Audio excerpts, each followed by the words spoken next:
On est juste des passants dans la vie. On a à acquérir quoi? Vivre quoi? Ça n'a aucune importance. Ce qui est important, c'est la relation en fait.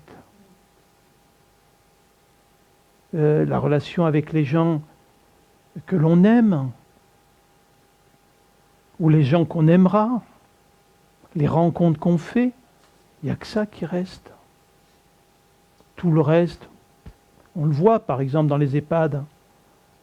Les gens, ils ont eu des biens, etc. Ils finissent leur vie dans une chambre et la seule chose qui leur donne du sens et de la joie, c'est de voir leurs enfants, leurs petits-enfants, etc. Parce que la vie n'est qu'une histoire d'amour, c'est pas une histoire matérielle.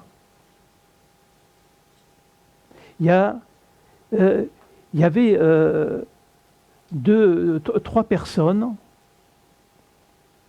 qui avaient décidé de rencontrer Bouddha et ils venaient d'assez loin. Et pour le rencontrer, il y avait un endroit où ils devaient traverser une rivière.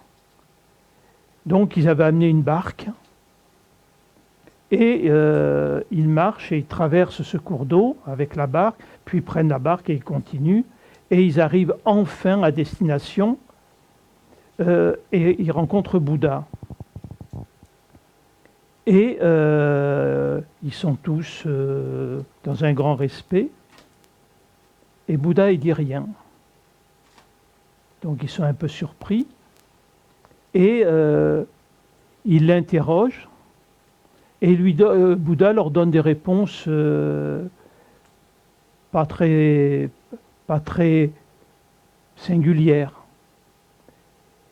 Et à un moment, une des trois personnes lui dit, mais Gautama, pourquoi vous ne nous donnez pas d'enseignement pour nous aider dans la vie à avancer? Et Bouddha leur dit, mais ça vous servira à quoi?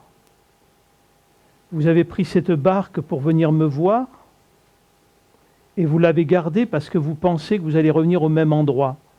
Ça servirait à quoi si je vous disais quelque chose d'important? À pas vous mettre la culpabilité de ne pas pouvoir le vivre. Donc il faut dans la vie être dans cette capacité, dans cette liberté, dans cette capacité qui est une souplesse autant mentale que physique. Être dans cet émerveillement où tout peut se transformer, tout peut changer à tout instant et être prêt en permanence à ce changement. On peut prendre la parabole de Jésus où il y a un propriétaire terrien qui voit Jésus et qui s'approche de lui et lui dit Jésus, du moins Élie, j'ai écouté tes enseignements, je crois dans ton Dieu unique. Mes employés, je suis effectivement tes enseignements, etc. Comment puis-je aller à la droite du Père?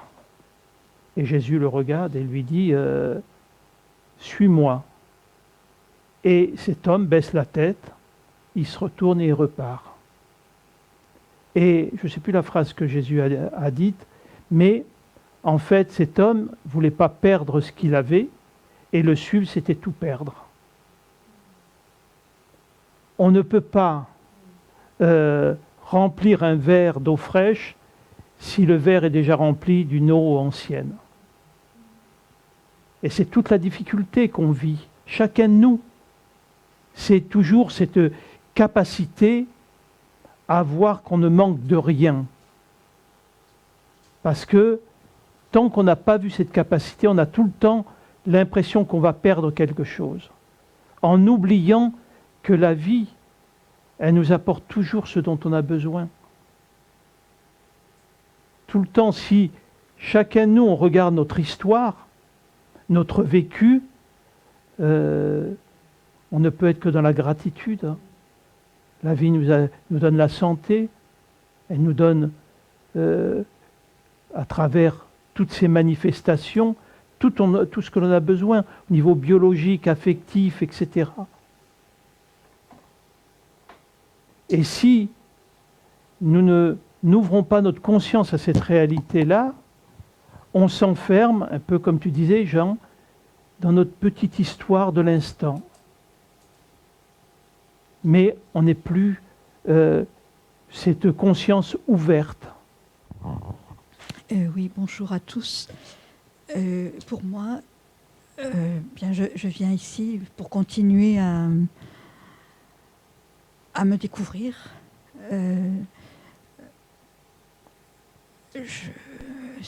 Les 4 étapes que vous avez énoncées, en fait, bon, j'ai déjà travaillé, mais j'ai encore pas mal de choses à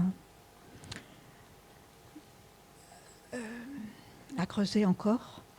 Par exemple, bon, là je viens tranquille, mais dans ma vie de tous les jours, il m'arrive assez souvent d'être dans l'inquiétude, de ne pas être tranquille. Bon, pour mes proches.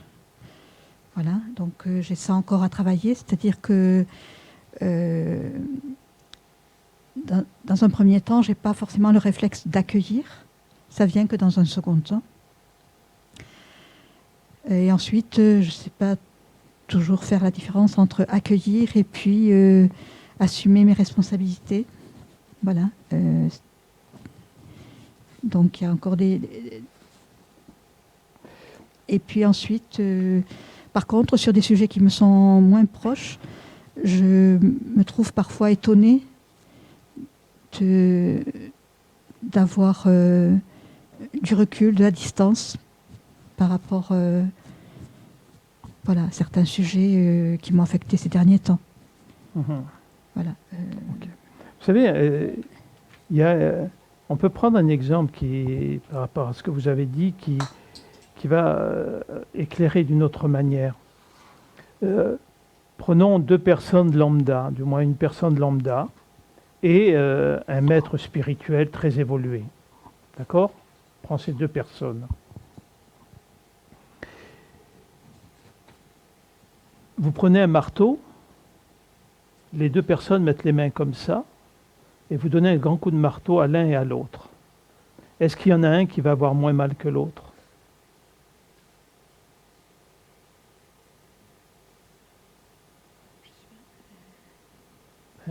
Donc, la différence va se jouer à quel endroit ? Du ressenti de chacun. Peut-être. C'est-à-dire que la personne qui est lambda va être dans la colère et dans le reproche à celui qui l'a fait. Et le sage ne va pas juger celui qui l'a fait. C'est la seule chose. Donc, a priori, qu'est-ce que ça va changer ? C'est la responsabilité. Il ne va pas considérer que ça vient de l'extérieur, mais il va considérer que ça fait partie de ce qui était à vivre. Et donc, effectivement, il va en prendre la responsabilité. Voilà tout. Tandis que l'autre va être dans l'inacceptation. Et à ce moment-là, il va y avoir un état émotionnel qui va être complètement chaotique, dans la colère, dans la violence, etc., etc. Vous voyez ? Donc, l'accueil, c'est cette responsabilité. Ce n'est pas un effort, ce n'est pas une lutte. C'est de savoir, l'accueil, c'est, si ça se produit, c'était à vivre parce que la vie veut m'apprendre ou me montrer quelque chose. Et à ce moment-là, il n'y a aucun effort à faire. Ça ne signifie pas qu'il n'y a pas la douleur, hein ? Mais ça permet d'en donner un sens, c'est-à-dire qu'est-ce que ça me fait vivre ? Qu'est-ce que ça touche en moi ? Quels sont les espaces qui sont en opposition à ce qui se produit ? Vous voyez ? Mais avoir l'idée qu'il devrait y avoir aucune douleur, qu'à l'intérieur ça devrait être le soleil et l'été en permanence, c'est une illusion complète. C'est comme imaginer la terre où il ferait toujours soleil. Ça serait un désert. Donc toutes les émotions, quelles qu'elles soient, sont extrêmement précieuses. Elles sont à accueillir. Chacune m'apprend quelque chose sur moi.